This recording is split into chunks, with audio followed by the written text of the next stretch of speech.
On Reel and Go today, we want to talk about washing your RV and some tips and tricks that you may want to consider when doing this yourself. A clean RV is a happy RV, and a clean RV makes a very happy RV owner. There's a lot of contaminants that can get on your RV, especially on the front. We're talking about bugs, we're talking about all kinds of different road debris. You can end up with all kinds of road tire on there. Sometimes you get line paint. There's lots of special junk that you can pick up on the road that'll get onto your RV. The common thing that you find on the back of the RV is usually just road dust. And even if you've got one of these brushes to keep the road dust down to a minimum, there always ends up being all kinds of junk on the back of your RV.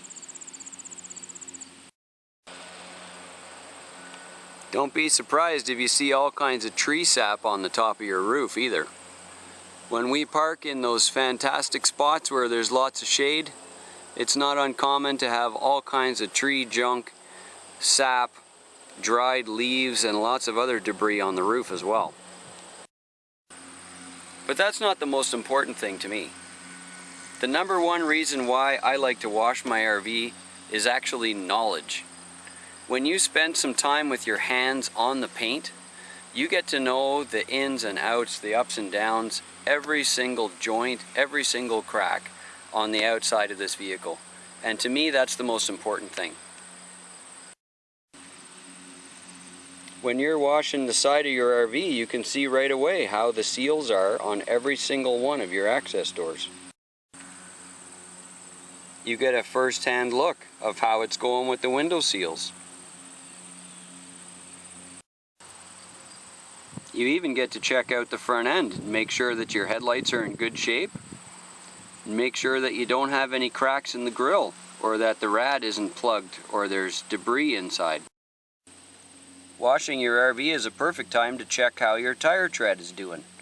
Do you have any bad wear on the tires? Why not check out the wiper blades while you're at it and make sure that they're still in good shape too. You're going to have to clean around every single one of these ladder posts, so you might as well check out the ladder while you're at it. And how about the seams? This is a really good time while you're scrubbing on the side here to make sure that your seals are good. While you're working on the top, you might as well check the sidewalls and make sure you don't have any delamination going on. This is a perfect time to see the wall when it's in its nature form. You don't have to worry about stripes or dirt rolling down the wall because you've just washed it and you can really see what's going on. You won't need much in the way of equipment, but definitely get a decent bucket. This one's my absolute favorite when it comes to soap. Not only is it biodegradable, but it also won't affect any of the rubber seals on your camper. It doesn't take the stickers off. It's very gentle to use on your hands. And as you know, washing an RV, it's going to be all over you. The last two things you need is a really soft brush. I like one that has about a 5-foot long pole on the end of it. And of course, some kind of decent cleaning cloth. The brush works great for the doors and windows and walls.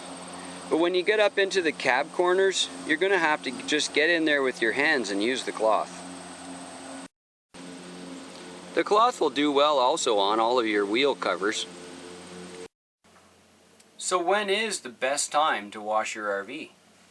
I'm going to suggest there's a couple of things you might want to consider.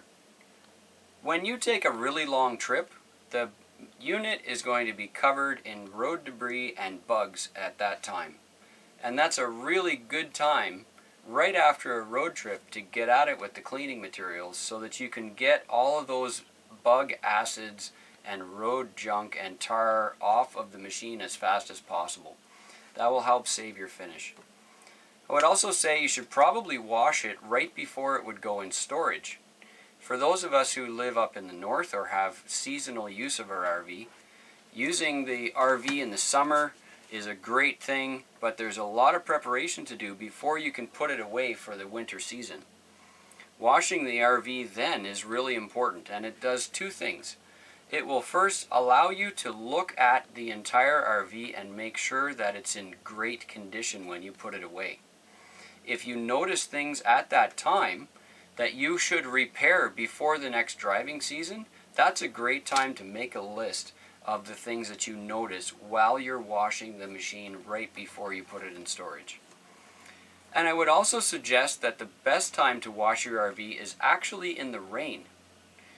The reason I say that is because when using any kind of soap or any kind of detergents on the outside of the RV, if you're washing it in full sun, it will dry very quickly in its soap water form, and that can leave all kinds of residue. It can definitely leave some soap lines on the machine while you're washing it because it's drying faster than you can rinse.